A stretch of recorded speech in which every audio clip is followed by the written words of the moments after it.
You are listening to the M3 Summit, your source for all things rock and roll. And here we are. Hello, everybody. What's happening? Oh, So, This is Steve, leave your phone and tell me who's here today. I think it's a friend of yours. friend. He's family. This is my brother from another mother. This is the most I'm not kissing his ass. My favorite comic, thank you, sir. Mr. Hal Sparks. How are you? Yeah. Thanks. Welcome, We're Hal. such family. He and I are in bed together right now. You can tell. We're all in bed with Steve tonight. If you look for a silver lining in COVID-19, I think that's it. Nice. How you doing, Hal? I'm good, man. We're soldiering. I'm basically living online these days, as you can tell from all my screen swag. I just got done streaming. I do like a gathering with a creative friend, like every other day, and then I do Trump's little press gaggle every day. I do live jokes as it goes, and to keep the madness at bay. And then on lucky nights like tonight, I get to hang out with you guys. Very cool. Yeah. Thank you so much. No, and Hal, thank you so much for your time, man. This is amazing. Yeah, man. We love to have you here. Anybody has a question? Who wants to start? Or So right out of the gate, I'm a big fan of Sure Know Something, but I think my favorite Paul song is Goodbye from his solo record. And as far as Gene songs go, I'm digging Radioactive. I mean, I've always thought War Machine was rock Wow. solid, and I'll play it anytime I got a guitar in my hands. But sorry, was that the question being asked? I No, always, and that's it for today. Thank you. See you next Wednesday, everybody. all roads You lead got back it, to- brother. You nailed it. No, Yeah. Hal. Question: since you were talking about Gene Simmons' Radioactive, Yeah. so do you happen to see him in like a couple of years ago? He has his solo band, and Only on video. They played a military base down close to San Diego, and Darren from Metal School, who sticks it in you, plays drums with him sometimes, and he sent me the board recording video of it to watch, which was really awesome. It's a cool thing. Like I actually liked his version of Firestarter. I'm not against his solo stuff per se. I always felt like Paul was doing the heavy lifting as far as songs go, and there's definitely a bunch of phone-in songs from Gene. You know what's weird is in the middle of all this craziness and death and scariness and there's the things that you blow off as just being kind of like, well, I threw it together and it was just I'm just kind of dicking around, actually is charming and vibrant and fun now. You know what I mean? There's something nice about escapist fare, You hear Domino and you're like, oh, maybe the world isn't on fire. Right? Yeah, that's amazing. So, Yeah. what do you guys think about Firestarter? The solo album from Gene Simmons, which to me was like the only song that I like is the one that he did with the telephone. Where's that song? Asshole? From Yeah, Asshole. What's the song that is it's like a ballad and he's here I'm all alone waiting Mhm. by the Oh yeah, it's the sort of the ballad that was on there. Yeah, he did it with Bob Dylan? Bob Dylan. Yeah, there you go. Yeah. Thank you. Again, I'm exhausted, I guess. Oh, completely But understandable. what is it Yeah. called? No. So what do you think about that record? Because that song with Bob Dylan is my favorite one. Like Yeah.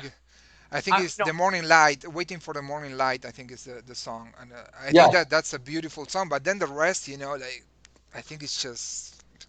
I think It's songs he had sitting around and he wanted to sell them, and they weren't going out on a Kiss record, so they moved past the demo phase, and it's just he's never to leave money on the table, and I don't necessarily blame him in that regard. Sorry, I just got a Patreon subscriber. Nice, look at that. See, even while I'm working, not working, I'm working. That's Um, amazing. That's 2020, kind of. Oh man, you got to do it. But that record. I will say this. I will say sonically, it was better than Paul's "Live to Win" because I felt the guitars on "Live to Win" were too thin. I mean, I will always feel that about a mix as a human being. But in those cases, like Live to Win had a very, it was like they were cutting the same guitars that were on like the Linkin Park records, which are all very, they're trebly and paper thin. That was the only thing that I don't think really held up in Live to Win for me. The mixing overall, though, on Asshole is a better record in that regard.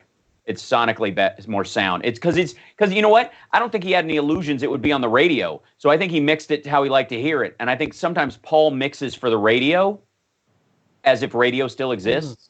Yeah. That's about right. That's what happens to Blackie Lawless a lot of times. That and Tinnitus. But like, there's a couple of those mid-zone, like Still Not Black Enough is one of my favorite Wasp records. And it's the guitars on it are so goddamn thin because it sounds like he's mixing for 1980s radio. But who's actually playing guitar on that? It's not Chris Holmes. I think he did. Oh, okay. I don't know who's doing the soloing on it, but it's, he plays guitar in his band now, Right. Yeah. Yeah, no, but I want to go a little bit, because this is an album that I love, Paul Stanley, Live to Win. Yeah. What you guys think? To me, that was like a before and after. Something changed in Paul Stanley's life because he came with that message, and then he started to work a lot for charity. Give like a positive vibe. Positive message, like a different point of view about life. When to me before it was more like an ego thing, like I don't know. It's about. I feel like he's always been the fan-oriented one anyway, so it wasn't that big a leap. And you know what I think defines them? If you want to see the difference between Gene and Paul, nothing is more stark than how they both do their key songs for a live show. So during God of Thunder, Gene is on stage and flies up into the rafters and does the whole song looking down at the audience, right? Mm-hmm. Right. Paul gets on a little track and goes out into the audience to do Love Gun. And I think if that doesn't define who they are as people and artists, I don't know what does. You know what I mean? Paul's like, I want to come out there and be with you. Gene's like, I want to be above you looking down. Oh, yeah. You know what I mean? Like, it just reads that way. But in terms of like Live to Win and what you're talking about lyrically, the songs that he was writing in there, I think, were trailed from some that maybe started in the 90s when everybody was doing a lot of navel gazing anyways. Mm-hmm. And he mixed those with kind of like, we need to get back to rallying and rock, anthems. Yeah. And that album is kind of a mid-zone of those two things. And he was also writing his autobiography about the same time. So I think there was a lot of like looking back on life, seeing what was good, what you maybe took for granted. All those things. So yeah, I mean, I love the album. Like I said, I just wish the guitars were heavier. I'd like to remaster it. I would agree with you completely because I feel that all the songs that on that or any like solo stuff that Gene or Paul have put out, like The Vault, it's just stuff that they have tons of songs they wrote and recorded, right. They just never released. They just picked okay, we're gonna pick 10 to 13 songs and we're gonna throw it on an album. And let's take a vote. What do you think of this song? They have like chalkboards or whatever. Right. And say, oh, I like this song. What about this song? And they all get a fair share. Like and then the producer breaks a tie if there is one. Right. Right. If there is a producer. Right. Yeah. They definitely have. Everybody writes for the wastebasket, anyways. If you're smart as a songwriter, and that was the problem that Prince had. Prince had albums worth of stuff that he felt were worth putting out, and everybody's like, nah, it'll lessen the impact if you put out stuff. And you're like, dude, nobody lives forever. You put out what you make. Michelangelo didn't go, I got to stop painting so much, nobody's gonna want to buy this. You do your best and people like your best, and you wanted the best and you got the best. It's not hard. No. So growing up, sorry, go ahead. It's all good. I was going to say, I think you get that also, though, with, like, a lot of different artists, though, especially when it comes to, like, stylistic type stuff and what they want people to hear and what they're also used to putting out. Sure. One of the things that I always think about a lot with that is, honestly, when I think of, like, David Lee Roth and Van Halen and stuff like that. Like, because, where That's what ended them. Van Halen with David, you have Van Halen with Sammy, you have Van Halen with Gary. But the one thing I talk to a lot of people about is when you get outside of Van Halen, you're looking at like David and Sammy and Sammy. And my thing is, if I'm looking at them both solo, personally, I'm a Sammy guy when it comes to solo, because the thing is, Dave, it was kind of like he was trying to do Van Halen without Van Halen for his solo band. Yeah, but that's always hard to tell. I have to say that is always a projection that fans do because you can't know, and it's not like he had other shit in him that was begging to get out. You know what I mean? There was like, where are all those piano ballads you wrote before you joined the band? You know, that's not what he was doing. His personality was Hot for Teacher and those other songs. It's not really about melody in those cases. And being in Nerd Halen, I dove into both because we do Sammy songs as well, and I feel like the Sammy solo stuff is almost, you could make the same case that say Van Halen is trying to be closer to Sammy, that Eddie was joining what Sammy was doing, not the other way around. Whereas Van Halen in its initial form had a lot to do with the fusion of the two, and David went out and got a really kicking guitar player like Ozzy does. And was thinking of it in those terms, because you got to think when he jumped ship, that was when Ozzy was switching guitar players every couple of years, and defining guitars. Like, you know, there's a real decision making process in David's jump from Van Halen to going, maybe I'm birthing guitar players. And in the case of Steve Vai, he kind of did, you know. And I'm a huge Steve Vai fan, so I loved Skyscraper and I loved Eat 'Em and Smile, as you know, and like when he like live. Have you guys seen him with Kiss? Oh yeah, it was great. Oh, yeah. Seen it opening up in Allentown, Pennsylvania. It was, dude, he killed. He was like he was just throwing it away in Vegas, and I was so what concerned. a great set list too. Yeah, and then I saw their second to last show before they had to cancel dates. Yeah, and he murdered. It was so good to see. I have to tell you, it was like the biggest part of the show for me in a lot of ways, was just because I was like, it was so refreshing. You know, I've often said that like, David Lee Roth is the Joe Biden of rock stars, where he came out and right up till he starts talking, you're like, please, don't screw this up. Don't say something. Oh, good. Oh, thank God. It's fine. It's fine. It's okay. It's going to be fine. It's good. You know, that's a very funny joke, man. it's That's true. a You know what I mean? I like them both. I like them as humans. Sometimes they let me down, but I also know I like where their heart is.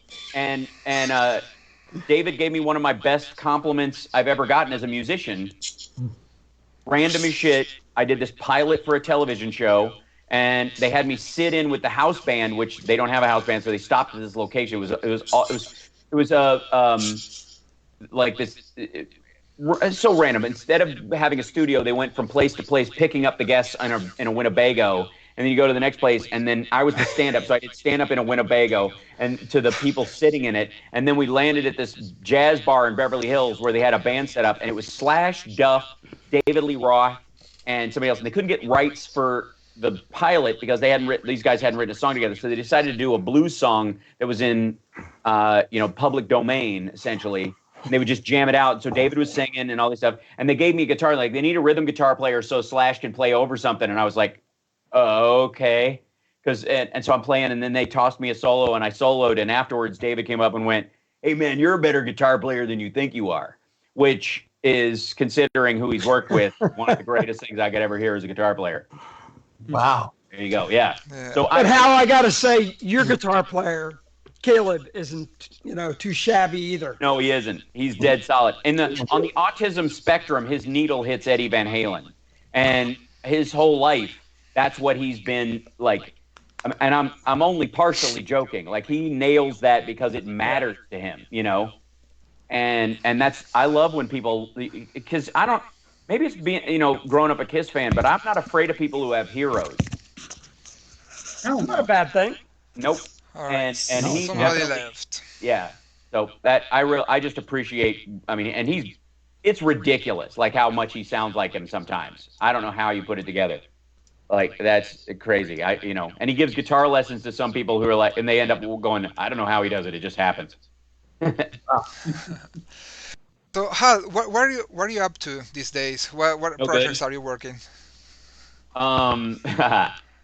Well, currently I'm Tell me writing. about that What information will give me that QR? So if I scan it with my phone right now. I think that's my Patreon. All Yeah. right. If you scan it, you'll go to my Patreon page, and then you'll immediately owe me $20. And that, I think, in and of itself, is a project worth endeavoring upon these days. It's funny. I never had as an actor and as a comedian growing up. I've been doing stand up since I was 15. I've been acting since I was 16. I never had what I call the illusion of security. I think a lot of people who chose a normal path in life, and musicians know what this is like. None of us can rest, really. You must always be creative. You must always be thinking of your value to your if you're going to think of them as customers or your fans or whatever, you have to always go, I got to be working on my craft and myself, even when I'm not performing, in case that chance comes. And at the audition, I'm not the one guy who can't do the one thing they're looking for, right? Yeah. So, I actually, for a long time, I have been it's impossible to do any woodshedding when you live like that sometimes, where you just go in the woodshed and work, practice guitar, practice writing, work on your social media game or whatever in a professional way beyond just what you have to do to run and gun and keep you're running alongside the car waiting to jump in, Yeah. I'm sorry, very quick. You have to reinvent yourself, right? Like for now, yeah. I'll be back at stand up and doing shows as soon as we're able.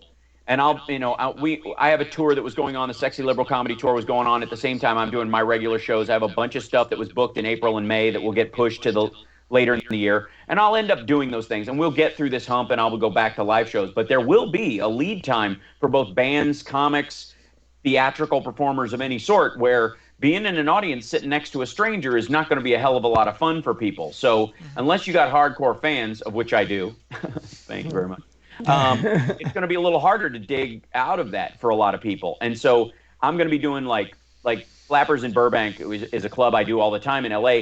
I'm going to be doing 4 shows for them this year, like Sunday night shows at random. We'll post them and whatever. But I'm not going to charge the club. The club will be able to charge tickets just so they can survive, just so they can get back up and running. Because I don't want the venues that I perform at to go out of business, when I need them for the bookings next year. If I got, 3 less clubs to go to, it would suck. So that's really my concern, is like all these places that might eat shit during. I've done poor.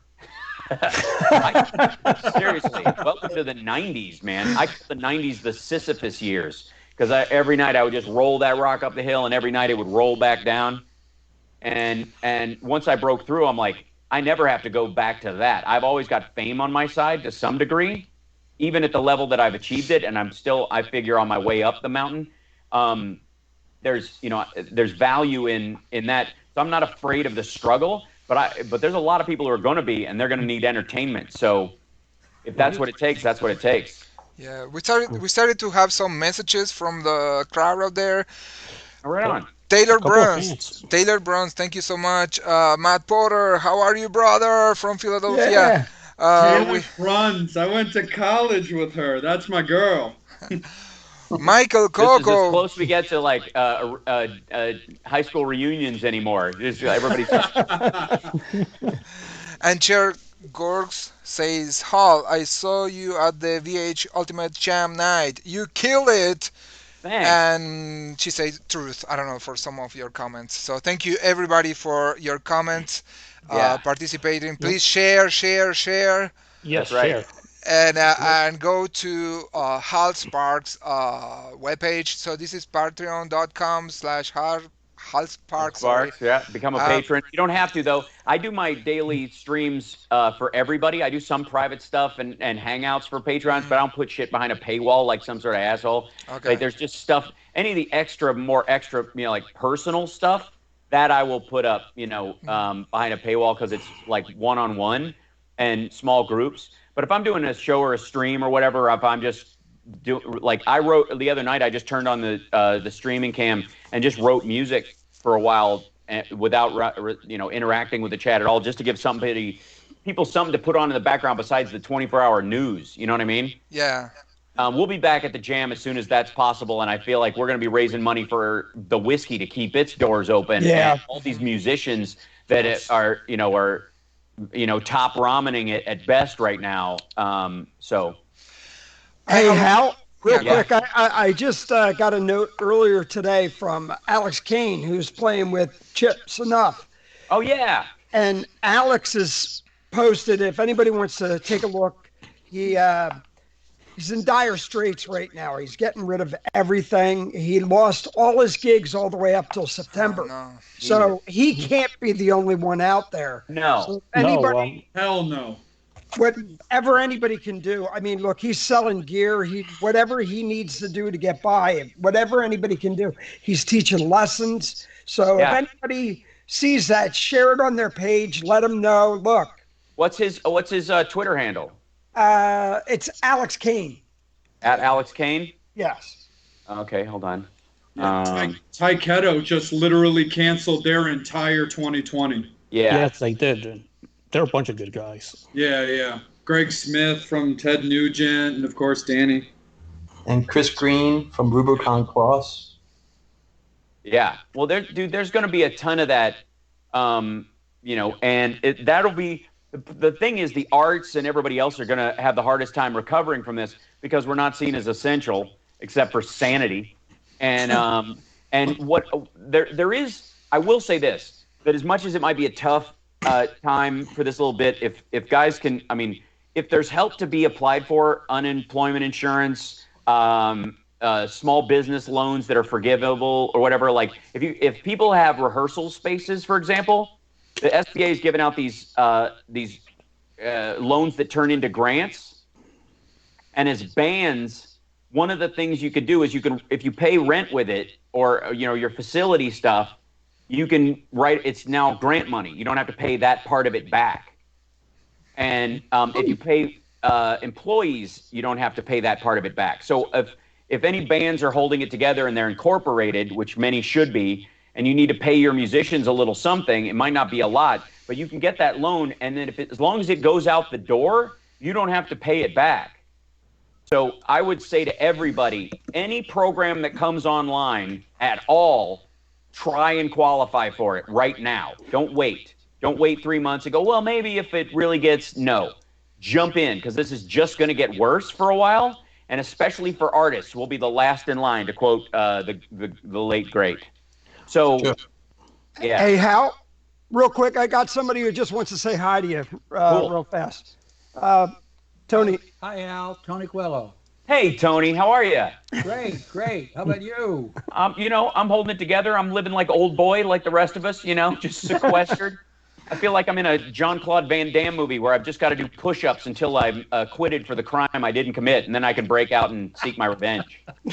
Yeah. I want to see you do the split. I can do the full splits.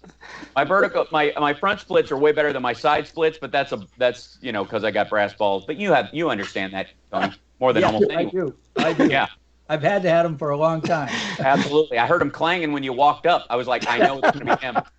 Like, can anybody even hear me talk? Yep, we hear you. How you holding up? How you holding up? Oh, I'm holding up great. Good. Yeah, I'm working out. I'm doing everything I can to stay occupied and stay healthy. Great. Yeah. Well, that's all we ask. Just get through this. The first wave of it is going to be really rough. I have no illusions. The next couple of weeks are going to be super ugly. It's going to be bad into the 1st of June, and then all the ramifications, like all the PTSD and sorrow and stuff. And I feel like musicians and entertainers and mixers and and mastering people and all, like everybody, it's almost like the army of art will come in to kind of soothe after this has been over, like we always have.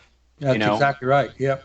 If you'll recall, during the 50s, right after World War II, which if you go watch a movie about Nanjing or go watch the Churchill movie they just did or any of that stuff and recognize the pain that people had gone through and what they came back to after this was all over, what their, was, I want to watch Leave It to Beaver, man, and I want to see some rock and roll. I need to see something that ain't that. Don't tell me to stare at my navel and wonder about myself. It's not going to be a time for grunge at that point. It's going to be a time for, I'm dead serious. Like, people are going to want to be lifted up. And they want hope back too. You know, that's right. What it's going to be. You're right. They want to see down the line that there's something there. Yeah, there's life at the end of the tunnel, and life just doesn't mean surviving. You know, so nothing bad on the band Survivor. I'm sure they'll have a great comeback on this whole thing. Because I'm listening to Burning Heart almost every day. So, but yeah, that's how do you feel about that? I just feel like it's going to be like early '60s, late '50s kind of like, look, let's entertain and disconnect a little bit. Start recognizing that. Yeah. Yeah, it depends. We're going to have a lot of deaths. It's going to continue. It's going to grow, and then people are going to be pissed off, and they want to get back to what we thought of being normal or something like that. Right. And you're right. Entertainers and so forth are going to play the role to make that happen. Yeah, that's right. I mean, it will always be our part in this, especially as a comic. I feel that way. But as a musician and I'm an anthem rock fan for a reason, because I think it serves a purpose. Right. It makes people, you get those emotions that can come up in a safe space. It's like, all that stuff about like political correctness. And everybody's like, political correctness is killing comedy and blah, blah, blah. First of all, that's only if you're not funny. I've never had a problem. But honestly, these people just bitch at nothing. If you, to me, coming in and getting mad at jokes being told in a comedy club that you may find offensive is the equivalent of going into a rock show where there's a mosh pit and thinking a real fight is broken out. You know what I mean? Well, and if you really think of comedy over the years, it's changed with each decade. It's different. Laurel and Hardy, they would not go over today. They were big then, right? Right, sure. Although I will say that there's, right about the time they thought, remember when Mr. Bean came back in the 90s? Sure. Mr. Bean was huge. Silent film style comedy, became enormous for a while. And I think, comedy will essentially enter back into a deft use of, flaying regular life, as opposed to, this kind of like, because my act is, I call it socio-political because I don't name names in my act. Like when I do the Sexy Liberal Comedy Tour, we are very political. We talk about the actual issues of the week. But when I do my regular stand-up, I believe in cutting the roots, not the fruit of the tree you have a problem with. Yeah. So I don't name names because I don't want anybody's ears to shut. I would rather you hear me, right? So I think we're going to get back into a zone of that. And I think a bunch of these assholes who are like, anti-Nickelback was like the cause celeb of their life are going to start recognizing maybe I was being a dick to people who did me no wrong. I hope you're right. I hope you're right. I will make it so. I'm willing it into existence, goddammit.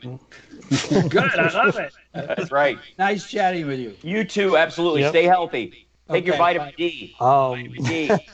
Matt Porter has a question. He asked, what is your favorite project that you have done? That's like asking me what's better, eating or breathing. Because you can go without one a little longer, but the minute you don't do one anymore, you're in big trouble. Each one had a different weight, and because I'm not one of those dudes who like have been playing myself on television for a long time. You know what I mean? All my characters have been fairly different or whatever. I will say that there was a certain joy to I love the 80s, and I love the 70s especially. Those two runs, because when we did those were just like I just improvised all that stuff. So I would sit there and they would just open a giant book full of questions and go, all right, Care Bears. And I go, all right, here we go. What do I got on Care Bears? And I would just spew for a little while. And then they would take the pieces they liked and cut it up. Those were very freeing because it was, like I said, it was all improv. So it wasn't work. It was like all the stuff I got in trouble for in school was my job. Right? But ultimately, like I always, it isn't about what I like the most. It's the value it brings. So each show has had a situation where, like right now, Lab Rats, the Disney series I've been doing for a little while, like I'm getting so much mail from parents who are locked in with their kids going, this show is actually funny on its own. I can tolerate this. I can watch this with my kids and it's okay. It's not one of these like really lame, you know, Disney sitcoms that are, you know, really trite and unfunny. We got some grown up jokes in there. I mean, we have a masturbation joke in the pilot. Like, we are the first Disney show to blind someone, amputate limbs, or kill someone. So I'm very proud of all those things. And then, of course, you know, if it wasn't for Queer as Folk and Talk Soup, I wouldn't be friends with Doug Pinnick now, and he's one of my dearest friends. I love Doug. Doug's amazing. He is, and you know, there was a level of bonding, you know, that happened because of that stuff. Because he and like Ty and Jerry watched Talk Soup on the tour bus. Their manager would tape it for them and play it. So like, you know, you can't know. See, that's the thing about like radio hits or deep tracks that bands have on albums that they're not aware of have an impact. Because one time I was in, and this is, let me wax poetic for a moment. I was in London, and I was doing stand-up there, but I was hanging out in this coffee house in Camden Town, which is where my son is named after.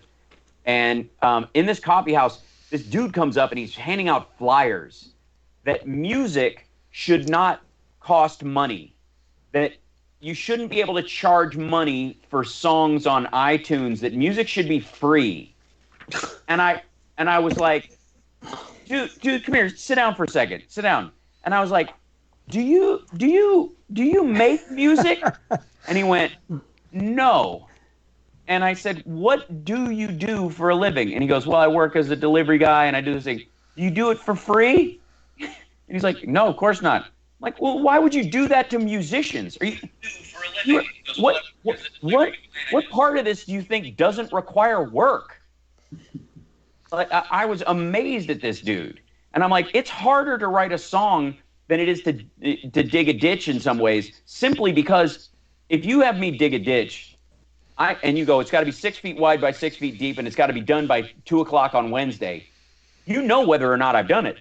And if I get at that job, I can finish it, and or I can't, or I will ask for help finishing it. But that's it. It's a thing, and there are measurements, and you can argue. But an artist, every time they write a joke or write a song or release a track or whatever, there's, you know, anybody who walks along can go, that ditch is 6 foot by 6 foot. No, that ditch is a puddle. No, that's the Grand Canyon. It's up for interpretation.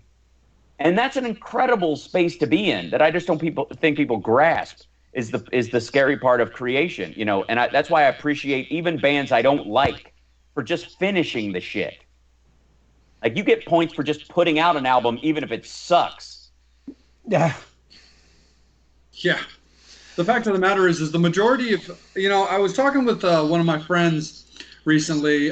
He's in a really, you know, he's in a grinder band and stuff like that. Right. And he went live one time and was kind of doing something similar to what we're all doing, you know, talking with the fans, letting them know about things. And one of the things that he really broke down for the guys is he was like, how much would you guys pay for one of our songs? And he's like,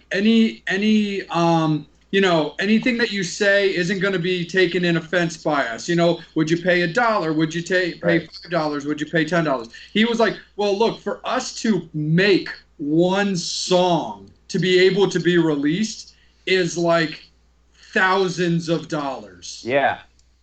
So, like, and he was just kind of breaking it down. There's just a lot of behind-the-scenes stuff that we as fans that aren't necessarily, you know, tied in as musicians just wouldn't understand. Well, okay, so think of us like one of your favorite songs that got you through something. What's the price tag? You know what I mean? Yeah. What would you, how about this? What would you let someone else pay, like in an auction, to eliminate that song from existence? You know what I mean? Like, what would you do to somebody who said, you know that song you like? I found out a way to erase it forever. Like, you'd beat the living shit out of them. Oh yeah. And they deserve it. So that's the thing. Like, I have some bands that I love, and I've never believed in guilty pleasures. A lot of metal fans deal with this a lot because, especially if you like the hair metal era at all, people will go, "Hey, you like the?" they shame you into thinking that their ears are your ears, which they aren't. And I don't listen to stuff with your ears, and my heart doesn't beat at what causes you excitement. It doesn't work like that, and it never should. What kind of homogenous, like, what Buster Poindexter or Elvis Costello song is Nickelback supposed to do? What would make it okay? What Cure song are they supposed to cover that would make you okay with them existing? You know what I mean? Oh yeah. And the same thing with Rat or Winger or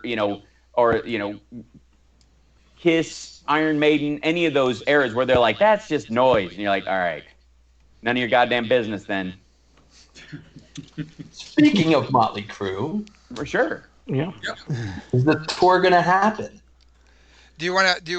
We have wanna test like a game Sure. where we all vote for the 5 first albums. To me the best ones, right from the 80s. Okay. And let me put that. Let me just make sure I'm not gonna make a mess. Well, hey Max, while you're getting that set up, let me jump in on that right quick. Thank you. With Steve bringing that in, because also Hal, it kicks back to something that you were talking about that I think is very poignant for the upcoming months. Where you were saying, is that tour going to happen? I have started recently hearing some rumors that it's looking kind of grim for that tour.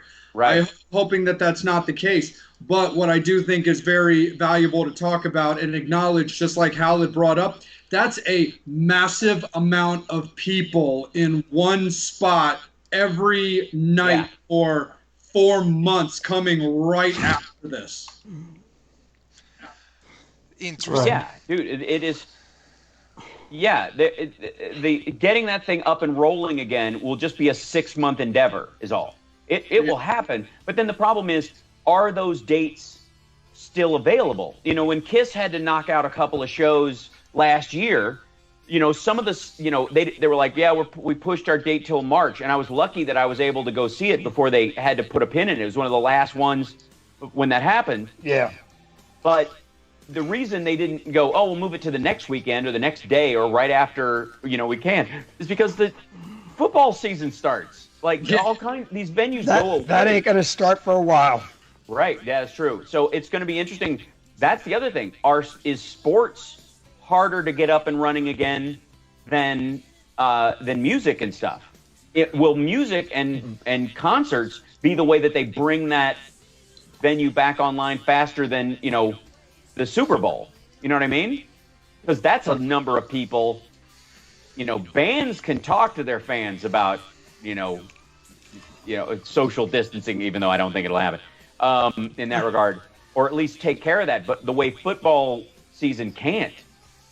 So because these guys got to practice and get back up to running. Every band we know, their voices will be rested. Their playing will be at the top of its game. They'll be well rested, like Steve. I love that joke. I worked 11 days straight, guys. Sorry. I know. I'm just looking at you laying there in the bed and just jealous. I never do anything straight. Very true.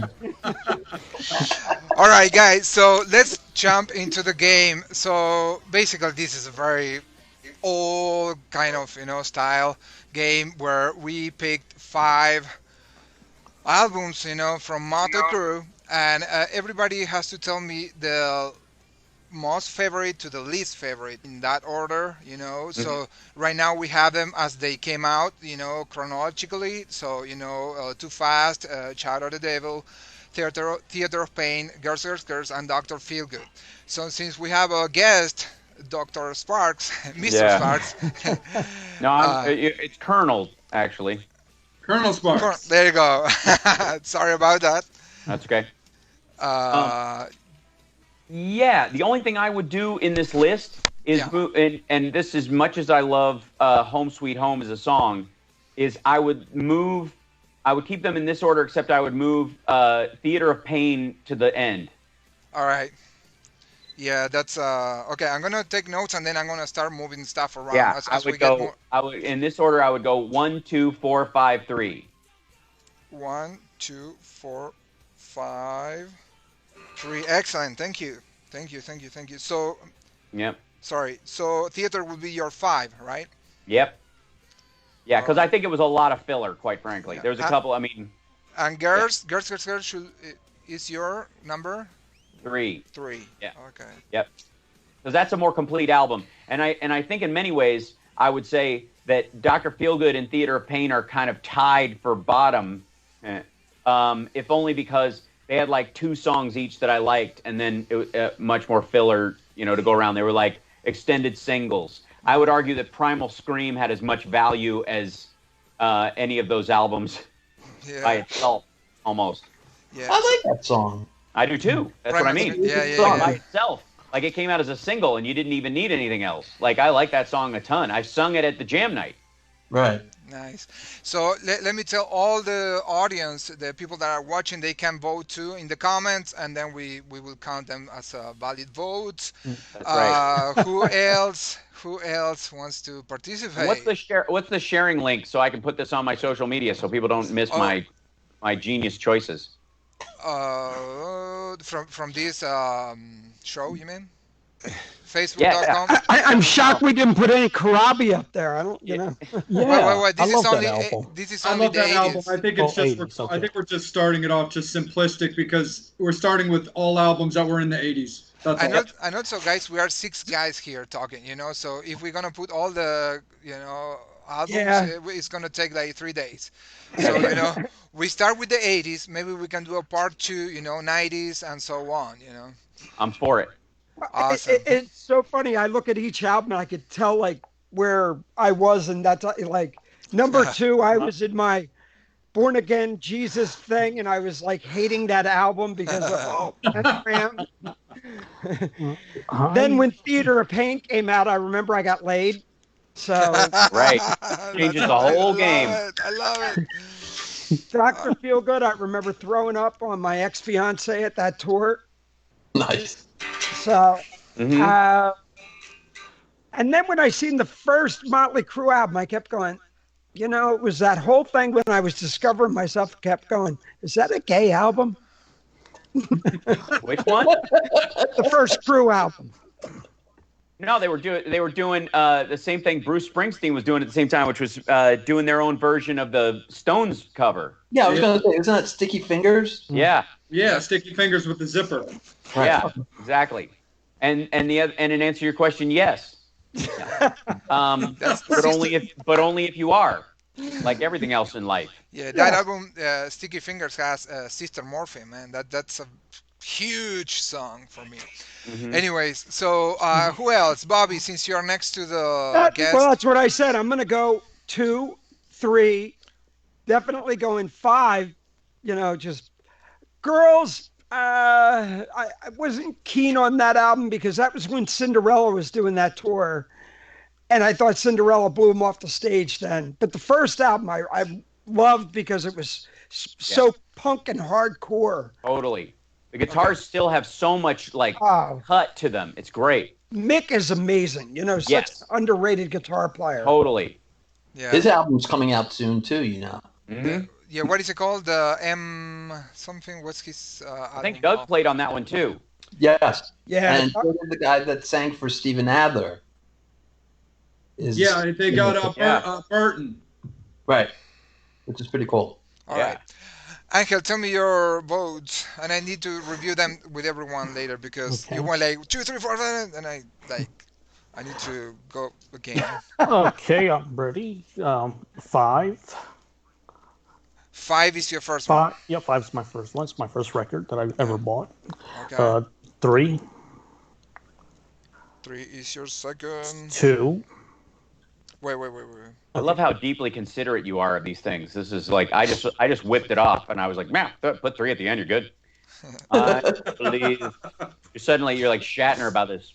1, then 3. 4. I forgot where I was. 5. Fuck. I forgot what I did. You got 2? Where I was. Okay. You got 2 and 1 left. 1 and 4. 1. Mm-hmm. Girls being the last. Okay. Wow, you guys are cruel with girls. I thought that was. Of course, I was getting. I have to be. Can I be completely honest? I was getting soundly laid during this entire era. So I don't have any none of these stand out as like, oh, I was getting more during that record than another. It was pretty much. I mean, and granted, I'm using a time scale that I'm on, a lot of television now. That changes the game for anybody. But already I was over quota during this era period. So I can be honest about it. I don't have a hormonal attachment to track 5 on side 2. Whoa! I'll never forget that song. You're all I need. You're all I need. You're all I need. You are all I need. That one. Yeah, that video got banned from MTV. Remember? Why? Yep. Because of the content of the lyrics. Yeah. Nicky was murdering his girlfriend in the song. Yeah. Right. And Bon Jovi say, that's the best, ballad ever. Yeah, go and read the lyrics, right? That's right, what yeah. they say. That was funny. And then years later, like Eminem, that's basically every track he puts out for a year and a half. And everybody's like, I don't give a shit, play it. It's true. rap. Nobody listens to rap lyrics. If they did, we'd all be killing each other daily. So, it's fine. It's all the garbage. Hey, Jay, what's your pick, man? Cool, man. Well, this is actually where I get to put a little bit of love back to the Girls album, because that actually is my number one. Girls is your number one. Okay. But here's the thing. It also is similar to what Hal was talking about when it came to like certain songs and stuff like that. Motley Crue has been my favorite band for 30 years. They're tattooed across my throat. But Wild Side's my favorite song. It's tattooed across my knuckles. Wow. And I'm also very partial to You're All I Need. There's just songs on that album that I personally attached to. Mm-hmm. So that's why that album's my number one. Cool. My number two is Too Fast for Love. It's so raunchy. It's just sleazy and snotty, and I fucking love it. And it's also, by the way, I will stand by the idea that you can hear the entire Stone Temple Pilots catalog in some of the riffs on that record. Wow. Yes.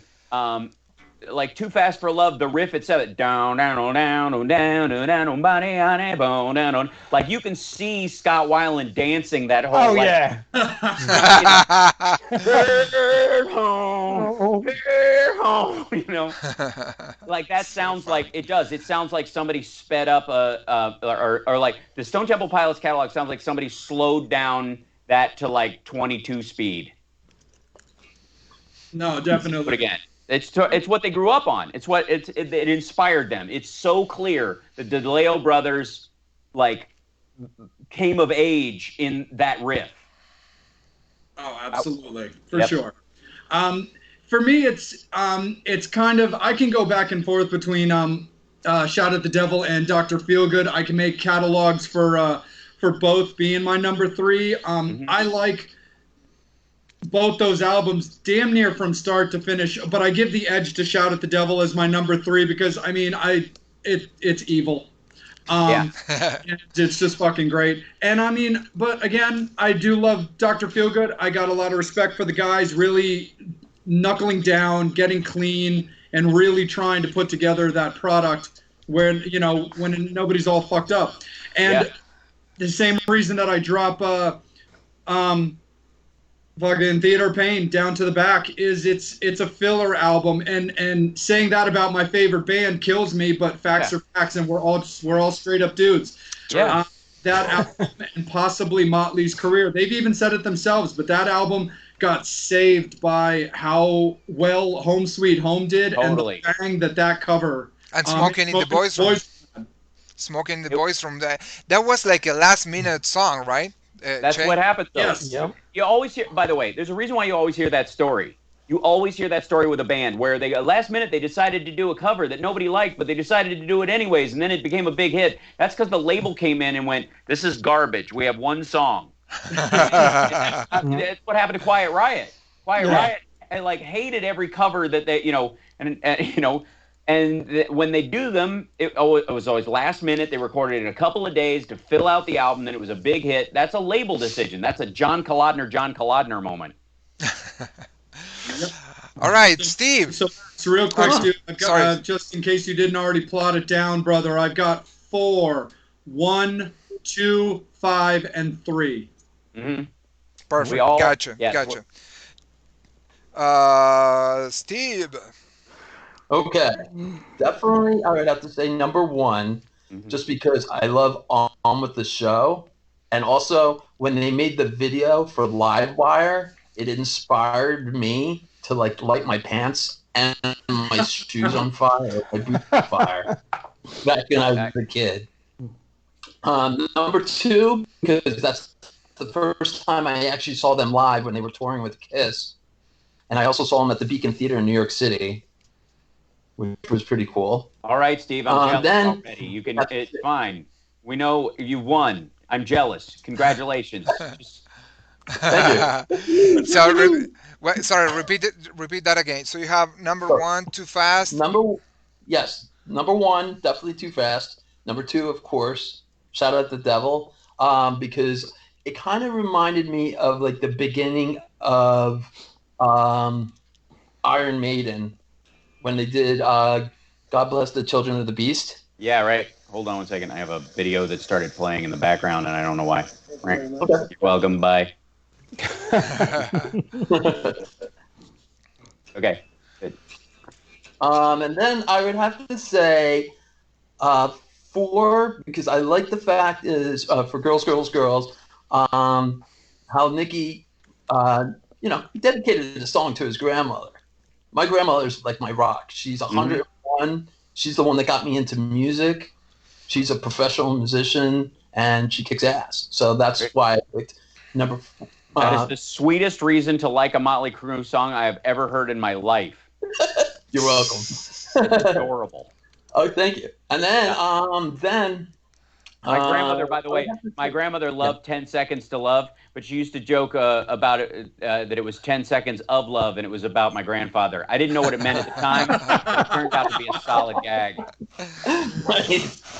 All right. And then I'm going to say Theater of Pain, because I going back when we spoke about the anthem-y kind of thing, even though it's like very bubblegum rock, Raise Your Hand to Rock. The ending of it with the drums and the backup vocals, it was just pretty cool, and it was just like a good song you could drive to. And then, of course, Motley Crue for Dr. Feelgood. It was good to see them all sober, and they played well. And yeah, it was a pretty solid album. Of course, there's more songs on there that were, of course, That's your start my heart. That's your least favorite, right? Number 5. Yeah. So basically, you have the same order, but you swapped theater and guards. I think that's what you did. Okay. That's right. All right. So I'm gonna go. There's no winner because we are all over the place. Like we just like there's one vote per album. So you, for example, Hal's first album is the least favorite of another one, and so there it's like. Well, that's how music's supposed to work. Yeah, exactly. I love that. That's why top 10 lists are antithetical to art in any form whatsoever. Like, no matter what. Because I like shit because I like it. I don't like it because other people talk me into. What kind of middle school bullshit is that? Like, you don't even know what the best album is. I love it. I know what the best album is. You're wrong. Like, what? I like off of Theater of Pain, for example. I liked Louder Than Hell, even though it was them obviously ripping off I Love It Loud and Hotter Than Hell. It was originally Hotter Than Hell. That song was called Hotter Than Hell in the demo, right? Jay'll know this more than anybody. Oh yeah. But I like I like Fight for Your Rights. I used to have that on a cassette I played all the time with a mix of other songs, and I always thought it was funny that it sounded like he was saying "Fight for Your Rights," and I knew what he was saying, but as much as I liked the song, it was still kind of funny, and yet it didn't stop me from liking it. Fight for your rights, and I was like, "Where's the R? What happened? How did he replace? Is that the Foo Fighters? Is that how they got their name? What happened?" But you like what you like because you like it. I've had people talk me into you know what? You got to give this band another chance. But rarely do they, shame me into liking a band. If somebody shames me into liking a band they like, that means that the kind of person that likes that kind of music is that kind of person. So if I don't like you, why the shit would I want to listen to the music that turned you into you? This song really made me who I am. Well, you're an asshole. Why do I want to listen to it? Jesus Christ. You're tiresome and jealous, awesome. lame, so I that's why, like, I'm, my buddy, I wasn't a Rush fan in school because they were like 10 years age-wise, like above me in some ways. Like the same thing with Pink Floyd. Like, it was like an age range thing. The kids older than us listened to them, And my cousin Bridget listened to. She started listening to Rush kind of late, and my parents thought she was smoking pot because they heard Tom Sawyer playing in her room. There was all this blah blah blah, and then so we had all these, like your Christian years about shout at the devil, right? And then one of my buddies in high school, who I wrote the song "She Waits" on my first record with, he and I wrote it together. He was a huge Rush fan, and he was the guy who introduced, like, here's what you need to hear of their stuff, And it wasn't like, dude, you don't like Rush? What's the matter with you? It was like, listen to this track, you'll love this. And he just did this kind of introduction that was beyond like, here, just buy their greatest hits and shut the F up, So that's the better way to do it. And so there is no wrong here. I don't want to be too kumbaya about this, but Hal, let me ask you a question. You have multiple roles, like you're an actor, you are a musician, and so on, right? Not all of the director, writer, bon vivant. all of the above. So do you happen to mix sometimes, bring one aspect of your career to the other? For example, you are in a comedy show and you have jokes about musicians, or you are playing, I don't know, and music, and you bring something else, like jokes to your lyrics. You know what I'm saying? Well, I will say that, like, being a comedian, affects my writing, but I don't write funny lyrics on purpose because I don't want ne'er the twain shall meet. I don't want my music to be seen as a joke, and I don't want my stand-up to be seen as too serious, because it just cuts against what it's worth. Its value is in its uniqueness. That said, whenever you're on a TV show long enough, everybody comes to you and goes, what else can you do? We're running out of ideas. And eventually, if they find out you can tap dance, suddenly your character can tap dance. It's the dumbest thing. It happens all the time. And we did a song on Queer as Folk where I played guitar, and I recorded the entire track at my home studio with Gail Harold, the other actor. And we, I wrote the music for it because they needed a song tomorrow. So that happens. But largely I like to keep them as separate as possible, especially the more real the character is. Like when I'm on Lab Rats, like, I feel like the Davenport character and his egomania is so much closer to who I am as a real person there was a lot of overlap, quite frankly. Hello. But in most other stuff, I'm like, no, my character isn't me, so they shouldn't be doing the shit I do.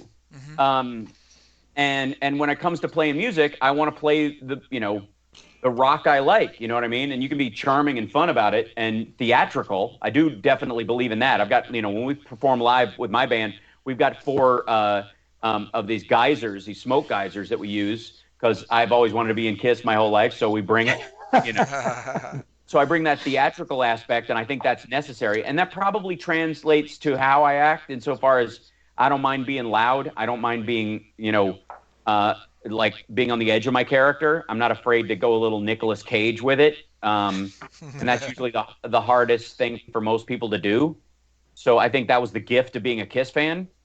But, most of the time I start pairing out shit based on, to make sure I don't, like in Bleacher Bums, this movie where I play this kind of nerdy kid who's really put upon, and Brad Garrett in the movie treats him like crap and all this stuff.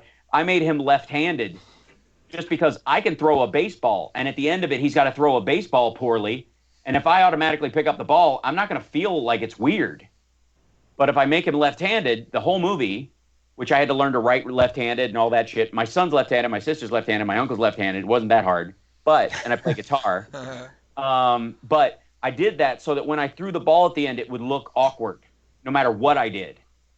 That kind of stuff. So I will go the opposite. I will go, they'll go, this guy can sing, but he sings poorly. I'm like, oh shit, that's going to take work. Very nice. Hal, That's doing really well. tell me again. All these participate, all these offered, all the services that you're offering online. Sorry that it took me a while to put that together because it's new, right? Everybody's doing this. Yeah, because I'm looking at it right now and I'm going, man, all I see is 5, 10, 20, and 250s. Right. Where? That's right. Yeah. Well, that's how you do it. I'll tell you what, it helps being a Kiss fan and having total respect for Gene Simmons. Like, never be afraid. As long as you're I see soda up there too. Yeah, man. Here's my thing, and that's my logo, by the way, in the background. Yeah. Do you have a logo that you drew in high school on a notepad, and then now you have very cool. You have metal necklaces. That. Yeah. Where can I buy those? I never got one. Some real shit. No, these are new. You're gonna get one. Relax, my friend. So yeah, where I've got where I get my picks already made with a hole in them, so you can wear them as necklaces, that kind of thing. Yeah. So I've been doing my radio show on WCPT radio in Chicago for almost 9 years now, and before that, I was doing a Ustream show when that shit started, because it just felt like between gigs, or when you're playing a specific character, you don't want to get locked into being just that person. I had a bunch of people who would just yell Michael, which is my character's name on Queer as Folk, or yell Zoltan, or yell Talk Soup Guy. And you gotta, for both personal, like mental health, and for letting people know, business wise, people got to know who you are. You, not your character, not your job, right? So in doing this, I started doing this Ustream show long before this shit started. I've owned HalSparks.com since '93. That should give you some indication. Yeah. And I was telling people back then, one day I'll be able to put my own demo reel on video and you can watch it online. They're like, yeah, nuts, kid. So once it became possible, I jumped right in. So I had a Ustream chat group happening for years. And then eventually that turned into my radio show. They were like, hey, would you be interested in doing a show on the weekends? And I'm like, I already do a 2-hour show. How about I just roll that into the time slot? So that ended up how I did that. So I've been like kind of building on this ever since. So I've been uniquely positioned once this shit started and everything started to fall apart. And I would gladly give you guys like a private class on how to, like, all the stream gear that you can use. Oh, cool. But it's been, I have Wirecast. I have what I'm using right for this, which is called Ecamm. I have Mimo Live, these 3 different softwares. I've used Livestream over the years. I had a portable unit that I used to bring with me and that was cellular based in case I couldn't get network where I was. Yeah.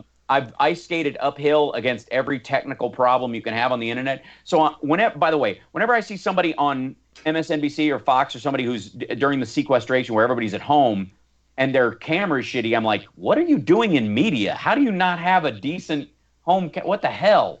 You're a regular pundit. They call you when there's emergencies. Why don't you have a setup? Anyway, so I have like ring lights. I got a green screen. I have backlights. I have like all this other stuff that I've been working on and improving on over the years. And like last year, I had a Patreon set up for kind of helping the radio show so I could pay the gas money of my my co-host and not have it come out of pocket, basically. I'm like, hey, you guys want to support the show? You can do that. I had 6 patrons. And then I was like, you know what? It's going to cost $3,000 to replace the gear I use to do the radio show, or $6,000 if I have to buy a whole new unit. Where the shit am I going to come up with that I don't have to come out, like, spend, stand-up money on that or whatever when I'm do the radio show for free. I do it so the station can stay strong. And eventually, like, I was like, I'll just try to grow the Patreon. Now I have 175 patrons, regular patrons. We need, like, I'm trying to get to 500 is my goal, and I think I'll get there. Maybe by the end of this friggin' thing, because I've been on every day. But it's to support the radio show and make sure it's fluid and get it, pay our producer and all that kind of stuff so they don't have to work for free and all that shit. Mm-hmm. And then I've been doing, so every day I game on Twitch using a similar setup because I've had that for a while and I'm a gamer, so why not? and it's fun, and it's something I can do for the younger fans from the I Love Is a Dude or Lab Rats. It's not all politics and stuff, which my radio show is.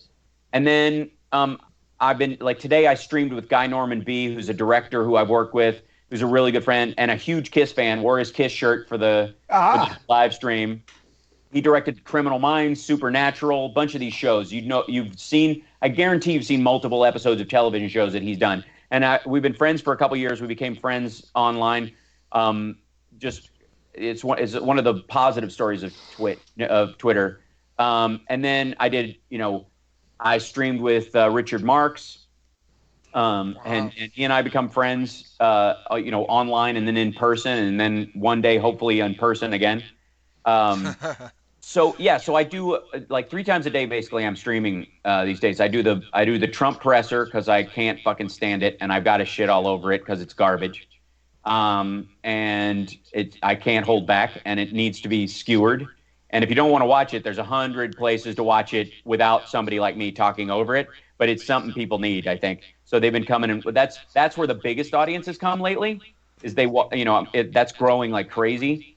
And then I stream like with a friend to just kind of like how you hanging like during this thing, like somebody known or on the fringes of the industry, or one of my Lab Rats co-stars is going to do it this weekend. Different comics I know, just to see how people are dealing. I'm going to have Chris Gore from Film Threat, the indie rag that talks about films. I did their Film Threat awards a little bit ago. He's going to come on Saturday, and we're going to pick like indie horror films to watch while you're trapped at home, and kind of give people a list of stuff, that kind of thing.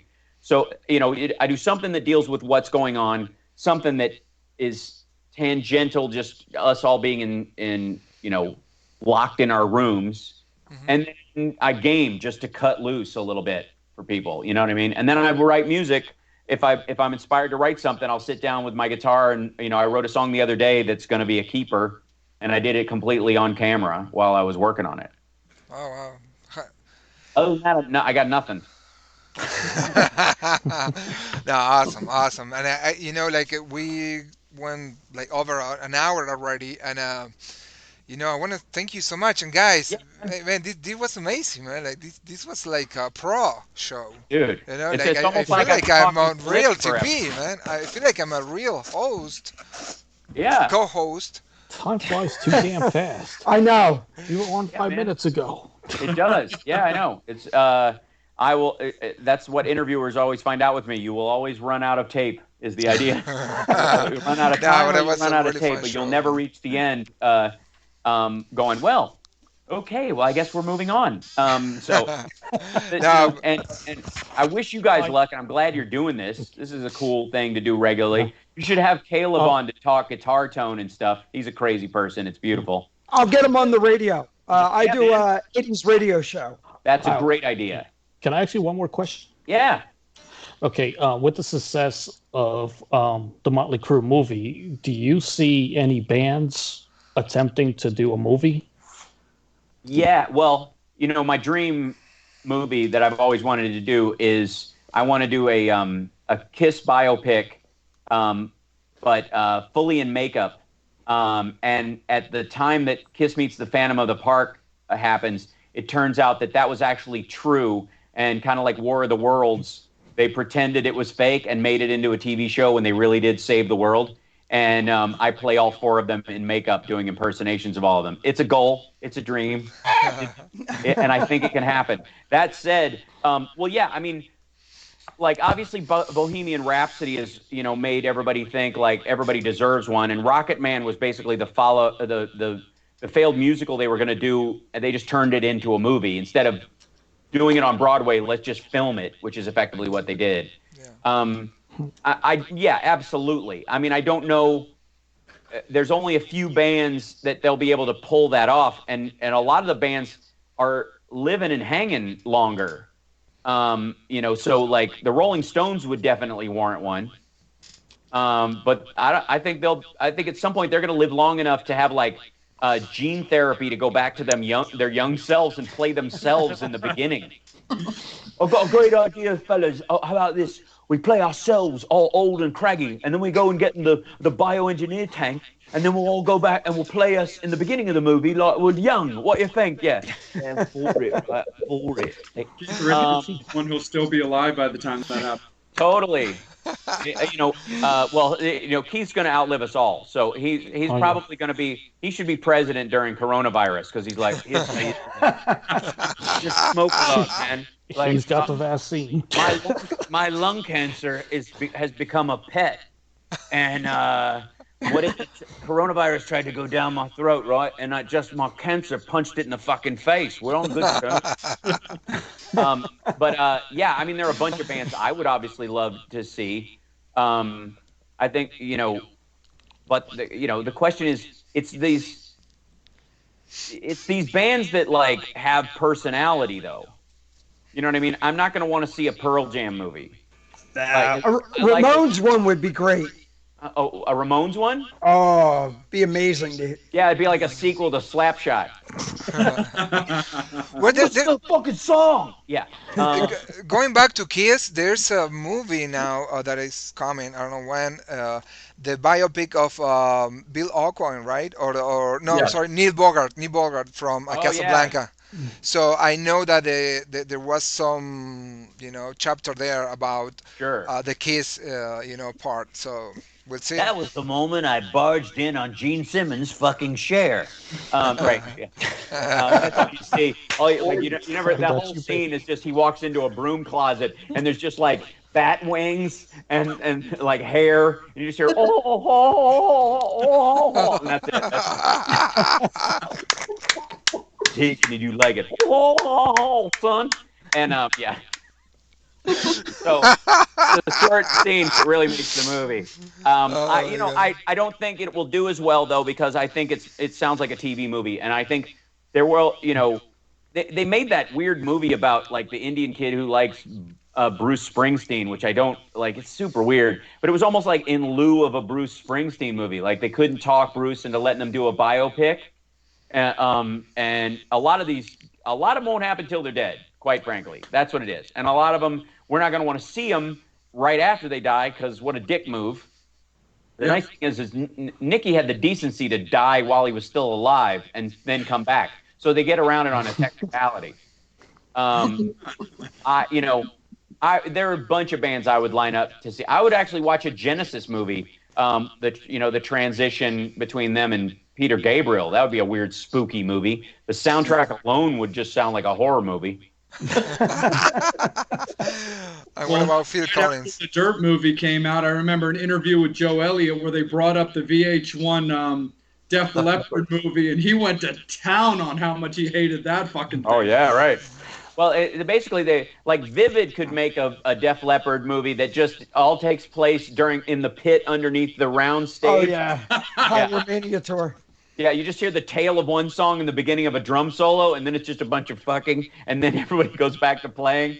Like, Steve, you're on, man. Oh, shit. Come on, Steve. That's why we had to put it in. He was downstairs fucking. So, I think you're going to listen to I'm going to go mute. I'm never going to listen to that song the same. I thought they were saying to Steve. me. Wait a minute. Who came on Steve? That's not what we meant. That's amazing, man. That's amazing. It's spontaneous, people. This is what happened. Awesome. Yeah, I don't know. Who would you like to see? I mean, there's obviously an Ozzy movie would be the one that people would think would be entertaining, and I think a lot of people would go. I think you could do it if Rob Zombie shot an Alice Cooper movie. That would be pretty bitchin'. Twisted Sister. Yeah, Twisted fucking Sister. A sequel of 3 movies, right? Yeah, but where are you gonna? I mean, that's one of those ones that using that Irishman stuff, the effects, the Benjamin Button effect, that he could direct and be in himself and play himself looking younger. Don't write that shit off happening. So watch these bands going, yeah, we'll fund our own, and then you'll Benjamin Button us, and we'll play our younger selves. And then we'll just change all the songs to a lower key. What about the New York Dolls? Any Dolls fan here? Oh, No, it'd be an art house film. It would exist, but it'd be like doing Velvet Underground. It'd be an art house film. That's fine, but it just wouldn't like. Molly Crew's a big move, and it was a Netflix film, so there's that bridge. You know what I mean? There's Bohemian Rhapsody. Even still, like I'm a big Queen fan. If you're talking about by the way, bands that have a lot of different styles on a record. Like that was the burden that Queen bore everywhere. Like the guy that Mike Myers plays in Bohemian Rhapsody, who said that Bohemian Rhapsody sucked and shouldn't belong on the record, is also the guy, by the way, who said that Another One Bites the Dust shouldn't go on a record. Yeah, he Buster character. Yeah, and you know who? By the way, you know who called the record label and told them it had to be on the record? Michael Jackson. Really? And fought for Another One Bites the Dust to be on the record. Wow. And you can listen to it, and that makes total sense because it sounds like Freddie writing a Michael song. Yeah. It makes sense. But anyway, so like, I mean, I would watch a biopic just about the Lita Ford Ozzy duet. You know what I mean? Like you and I, we'd probably all just dive into those things. Where's Groupie? Where are they? Like Pamela Des Barres' movie. You know what I mean? Right. That's a movie. I mean, holy shit, right? You get an actor playing all those guys. You get the soundtrack of Decline of Western Civilization, the metal years, and then more blowjobs than 9 songs. And so I'm just saying. And they all had long hair. Bam, if you're listening, Michael directs. Go for it. That's awesome. I'm for it. And you know what? I take like Guns N' Roses. Oh yeah, definitely. Jesus, like a Guns N' Roses movie would kill, but you couldn't do. You'd have to do it like relatively unauthorized or a legal version of it, like based on somebody else's version of events, like public events, because they, but you'd need the songs. That's our because getting Axl to sign off on somebody showing him at bad moments would be impossible. Yeah. That's how most of these. You have to find like guys with no shame. Well, if you want to talk about guys or people with no shame, if you do a Pamela Des Barres biopic about groupies and stuff like that, do you need to bring Vivid back in to do absolutely crossover Netflix project they've been working on for years, and they released 2 versions. I'm just saying Jessica Drake is a decent actress. Putting that out there. Right. An actor to a bishop. Well, Hal, there's one other thing I gotta ask you real quick, dude. Also, just as also being like the resident horror movie guy on this team as well, as I needed to ask you, what do you remember from Chopper Chicks in Zombieland? Everything. I having never had a drink or done any drugs in my life, I remember everything. One of my favorite parts is, well, first of all, I got to work with Ed Gale, who was Chucky, and who at that time was bragging about the longest little person stunt burn in history. I remember the kissing one of my co-stars, one of the Chopper Chicks, before every take where we were trapped in the bell tower together. They had this long camera shot, and we were up in this bell tower, and everybody was far away, and it was just us and a radio, and we would just make out until they said action. That was fun. And the irony of that word always stuck with me. I remember when one of the actresses who later played the triple-breasted whore in Total Recall that's right. kept going missing from set. We couldn't find her because she was down the street because they were filming Star Trek 4, and she was sleeping with one of the producers to try and get a role on that, and that's how she ended up in Total Recall. Allegedly. I didn't witness any of the copulation, but that was the story that was floating around at that time. And I remember when we ran out of money and the townsfolk cooked us food. So, yeah. And, you have to understand, I played a blind orphan carrying an Uzi. Like, there's no downside to that movie for me. Billy Bob Thornton was in that movie. That's the movie where he thought he literally looked in the mirror while he was in the makeup chair and said, if I don't get my act together, I'm going to be a B movie bullshit artist for the rest of my life. Like that was the bottom for him. Now, you're the bottom in Billy Bob Thornton's life. Wow. I mean, I was there. But then, of course, I spent the night with Gary Busey in a haunted house. So I have a lot of those. Yeah, my board of crazy life experiences is completely black at this point. It's just handwriting over handwriting. But I will say this as a huge horror fan, if you want to if you think life is bad and you want to watch something that's even more horrifying, I recommend Audition. I recommend Mandy right now, which is a lot of fun. Nicolas Cage. Yeah, and what was the other one? My bar mitzvah video. Yes, that's the one. That's right. Yeah. The uncut, the director's cut. The uncut. Well, that's it's the uncut. Get it? Right. My bread. Oh, right. Oh. No, I was trying to think. There was another movie, and you probably know what it is. I'm blitzing on the name right now. But it ends with them basically stripping all the skin off this person so they can see what Martyrs. Oh my God. What a great movie, because it changes direction every time you think you know what kind of movie it is. It turns a corner. Is this all on Netflix? I can see this. I don't know if Martyrs is on Netflix. It was for a while. A bunch of them were, like Antichrist. All the Lars von Trier movies were on for a while, and then they took them all off because they were trying to broaden the spectrum, and they couldn't exactly go, hey, you like this? Maybe you like this. Mommy! So, yeah, but like Martyrs is right up there as horror films go. I was just going to bring up Antichrist because I thought Willem Dafoe was fucking dick solid in that movie. Yeah, no pun intended. No pun intended for you, Hal. I'm gonna go stunt. I'm gonna go stunt penis on that. I'm gonna go. Sorry, not. I'm sure I'm not judging him at all. I'm just saying I think they had a stand-in, if only for the blood fountain aspect. Yeah, seriously. Yeah. So on that note, no.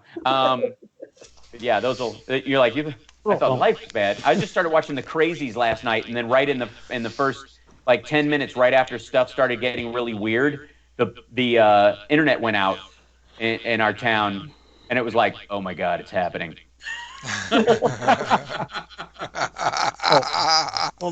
We got our friend Matt Porter. Someone should turn Greg Renoff's Van Halen book into a movie.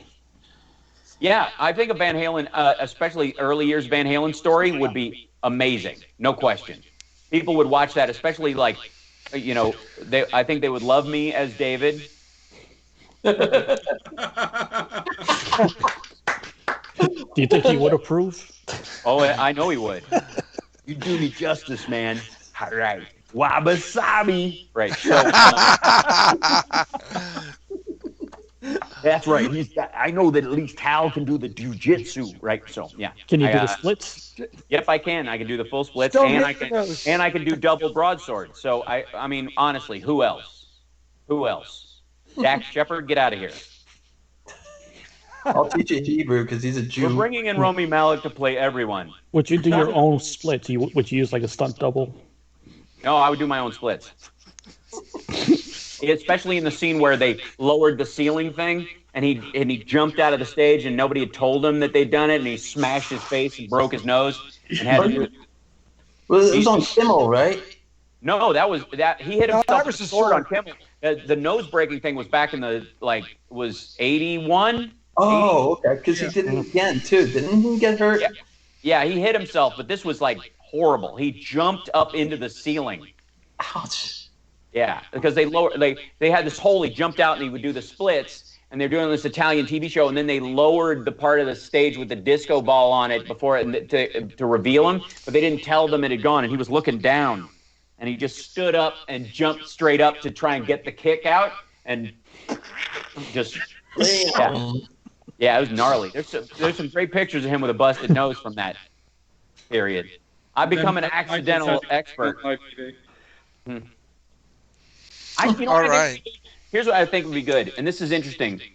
That Bohemian Rhapsody, as much as they didn't make a Queen movie because they felt like people know Bohemian Rhapsody more than they know the band Queen at this point. And I think look for that to be a trend. where somebody takes a song that's incredible, like "Don't Stop Believin'," and that's the Journey movie. And it's about the making of "Don't Stop Believin'," or "Dream On," the Aerosmith movie. You know what I mean? Now, I would love to see a Meatloaf movie. Do Bat Out of Hell. Well, yeah, or just Rocky. Just play sections of Rocky Horror. Yeah, absolutely. And in the studio next door, they're recording MacArthur Park, and you're like, oh. Someone left the cake out in the rain. Right. Yeah. Very cool. For that to happen, I have a movie idea that I'm going to do called AM Gold, where I play Christopher Cross, and my argument that music is just too damn loud, and it's just the rise of a guy who can't get a snare to be as quiet as he wants it to be. You don't understand. I'm trying to do a song about an outlaw that no outlaw would listen to. I like Christopher Cross. Very cool. Very cool. So, Well, guys, we went like 30 minutes, 40 minutes after the 10 p.m. That's what happened. This is amazing. No, I mean, this is amazing, man. Like, what a great time. Yeah. Well, it's my fault. I'm the one that asked the question. No. That's okay. Hey, Oh no, man. blame it on the corona. No. Blame me. I had the answer. No, man, but it is a privilege, man. Hey, me, I got him on here. It's Awesome, a guys. Well, privilege. thank you guys for having me on. I really appreciate it. Yeah. Like I said, I'm glad you're doing this. Oh, thank you. I look forward to watching you it so much. myself or whatever. Give me a, you guys need to, if you don't know Danko Jones, you need to, for your watchers and listeners, get a Danko Jones record. Get Ian Thornley's stuff, either Big Wreck or the Thornley records themselves. These are Canadian artists that you might not know. And then what albums do I listen to right now? I'm going to go listen to the first House of Lords record, Simmons. Wow. Yeah. Love it. We interviewed Jimmy Bell the other day. He's in House of Love. And you didn't let me know. I'm still mad. Can't find my way home. Yeah. Yeah. It's good stuff. Awesome. Yeah. All right. Hal, thank you so much. You are awesome, man. We would love Yeah, to have cheers. you again. After all this virus shit, There's passes. no after, man. This is just Earth plus virus now. So this is it. I No, gotta thank get you so laid after much. this virus thing. Yeah, right. And Hal, before you sign off, brother, I just want to let you know from your first album, man, I really love your songs, My Pretty Parasite and my Bright Shining Lie. I thought they're thanks, man. great, dude. They're I really appreciate that. Bright Shining Lie is about my time at E, and My Pretty Parasite is about an actual girl. Pay your dues with a pair of shoes, and she'll make you feel all right. all right. Line, yeah. You're gonna lose your Very mind. You're gonna cool. think she's out of sight. I'm so proud of those lyrics. I can barely stand it, and she knows. Right on, dude. Yeah, Very thanks, cool. man. Hal Sparks, thank you so much, brother. This was amazing. Thank you, guys. See you, everybody, next Wednesday, 9 p.m. East Coast, M3 Summit, or if we change the name, whatever the name is going to be. Right. Thank you. See you next time. We might be care. in too deep. Cheers. Hey, everyone. Peace. Excellent. Thanks, guys. Appreciate it. Thanks,